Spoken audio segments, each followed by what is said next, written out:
Pada akhir 2022 lalu, Pondok Tahfiz Quran dan Hadis Darul Wahyain pindah ke lokasi baru, tepatnya di daerah Arko, Sawangan, Depok. Bangunan yang ada di lokasi baru ini dirasa masih belum terlalu cukup untuk melengkapi kegiatan belajar mengajar, terutama kelas untuk belajar, kamar santri, dan yang lainnya. Oleh karena itu, diperlukan bangunan tambahan di luar bangunan yang sudah ada, agar kegiatan belajar mengajar dapat berjalan dengan baik, dengan menambah beberapa bangunan pada area lahan yang tersisa.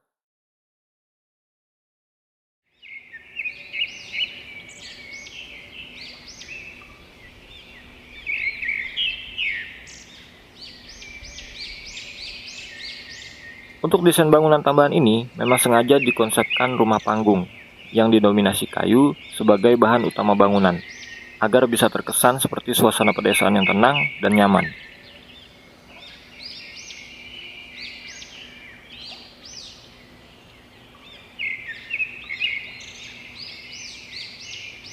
Pada area depan terdapat dua buah saung yang berfungsi sebagai ruang tunggu dan juga akses menuju pintu samping. Saung pertama berada dekat dengan akses pintu utama, sehingga bagian depan saung ini merupakan perkerasan yang bisa difungsikan sebagai parkiran motor. Dan tepat di sampingnya terdapat akses pintu samping pada bagian utara area pondok. Saung kedua berukuran lebih besar dan mempunyai suasana lebih asri karena didominasi oleh vegetasi dan tanaman. Dan saung ini juga mempunyai akses langsung menuju pintu samping pada bagian selatan area pondok. Pada area masuk utama bangunan existing, ditambahkan pagar untuk menambahkan faktor keamanan pada area pondok.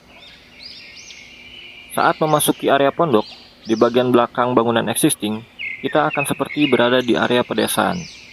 Area ini didominasi bangunan panggung dan juga penghijauan alami. Saya akan jelaskan ada apa saja di area ini. Yang pertama terdapat area terbuka. Area ini bisa dipergunakan untuk kegiatan yang bersifat outdoor, seperti berolahraga maupun area bermain untuk para santri.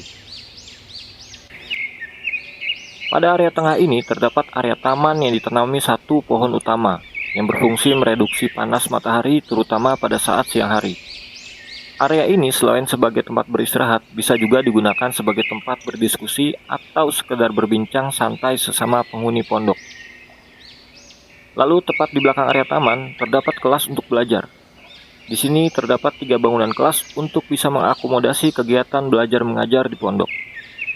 Konsep bangunan kelas ini dibuat semi terbuka, sehingga sirkulasi udara dan pasokan cahaya alami, terutama pada saat siang hari, bisa didapatkan secara melimpah, yang tentu saja bisa mengirit pemakaian listrik, karena tidak perlu AC dan juga lampu hanya digunakan saat mendung atau pada malam hari saja.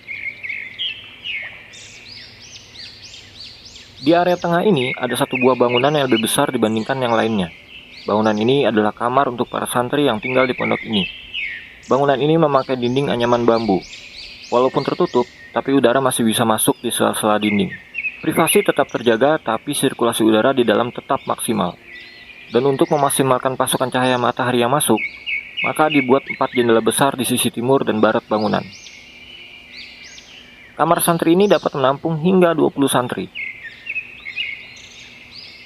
Bangunan ini juga memiliki akses pintu belakang. Pintu belakang ini langsung menuju area kamar mandi dan cuci. Area kamar mandi cuci ini memiliki total 7 kamar mandi yang bisa dipakai oleh penghuni pondok, dan terdapat area khusus untuk mencuci dan menjemur pakaian. Area ini dibuat lebih privasi dengan adanya tembok yang memisahkan area kamar mandi cuci dengan area lainnya. Di pondok ini terdapat area kebun mandiri yang memanfaatkan lahan sisa di sekitar bangunan. Di lahan ini dapat ditanami tanaman buah ataupun sayur-sayuran. Selain sebagai penghijauan di dalam pondok, tapi juga bisa dikonsumsi oleh semua penghuni pondok. Dan untuk mempermudah akses masuk, maka terdapat 2 pintu samping di bagian utara dan selatan, di mana masing-masing itu menggunakan pintu teralis besi untuk faktor keamanan pondok.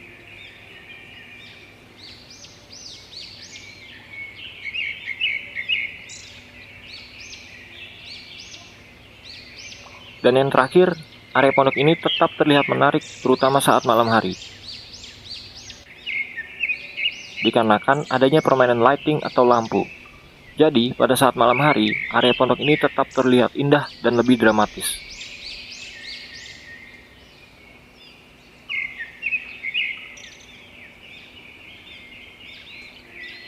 Sekian penjelasan saya tentang desain pondok Darul Wahyain ini.